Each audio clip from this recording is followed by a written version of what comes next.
আসসালামু আলাইকুম। Save stall বিডির পক্ষ থেকে আমি মুস্তফা কামাল আছি আপনাদের সাথে। আজকে মূলত কথা হবে ফায়ারের একটা প্রোডাক্ট নিয়ে। এটা হচ্ছে 60 মিনিটের ফায়ার এসকেপ মাস্ক। যখন কোথাও আগুন লেগে যায়, আগুন লাগানোর ফলে ধোঁয়া ক্রিয়েট হয়ে যায়। সেই ধোঁয়াতে মানুষ নিঃশ্বাস বন্ধ হয়ে মারা যায়। এই এই সেই যে ওই পর্যায়ে বা ওই সময়ে এই ধরনের যদি আমাদের একটা ফায়ার মাস্ক আমাদের হাতে থাকে, তাহলে আমরা 60 মিনিট পর্যন্ত আমরা ওই ধোঁয়ার মধ্যেও যুদ্ধ করে বাঁচতে পারবো। আর ইনশাল্লাহ এই 60 মিনিটের মধ্যে আমাদেরকে কেউ না কেউ বাঁচানোর চেষ্টা করবে এবং বেঁচে যাব।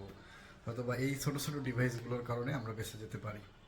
আলহামদুলিল্লাহ, সেভেস্টল বিডি যেহেতু সেফটি নিয়ে কথা বলে, সেফটি নিয়ে কাজ করে, সেফটির প্রোডাক্ট নিয়ে কাজ করে, সেই জন্যই সেভেস্টল বিডি আপনাদের কথা মাথায় রেখে এই প্রোডাক্টটা এখন সেভেস্টল বিডিতে অ্যাভেলেবেল। এটা হচ্ছে ফায়ার স্কাপ মাস্ক নামে পরিচিত মার্কেটে। এটা 60 মিনিটের, এরকম 60 মিনিট 40 মিনিট আমাদের কাছে অ্যাভেলেবেল। এই প্রোডাক্টটা মূলত বিভিন্ন ধরনের গ্যাসের এগেনস্টেও কাজ করে, যেমন হচ্ছে আপনার কার্বন মনোক্সাইড, যেটা আমরা ধোঁয়া, হাইড্রোজেন সায়ানাইড, সায়ানাইড ক্লোরাইড, এছাড়াও আরও অন্যান্য গ্যাসের ক্ষেত্রে এটা কাজ করে। আর এই প্রোডাক্টটা এখন সেভেস্টল বিডিতে যেহেতু অ্যাভেলেবেল, তাহলে এটা সম্পর্কে যদি আপনি বিস্তারিত জানতে চান বা অর্ডার করতে চান, তাহলে স্ক্রিনে দেওয়া নাম্বারে কথা বলে এসব সম্পর্কে জানতে পারবেন এবং অর্ডার করতে পারবেন। সকলে ভালো থাকবেন, সুস্থ থাকবেন, সেভ স্টল বিডির সাথে থাকবেন। আসসালামু আলাইকুম।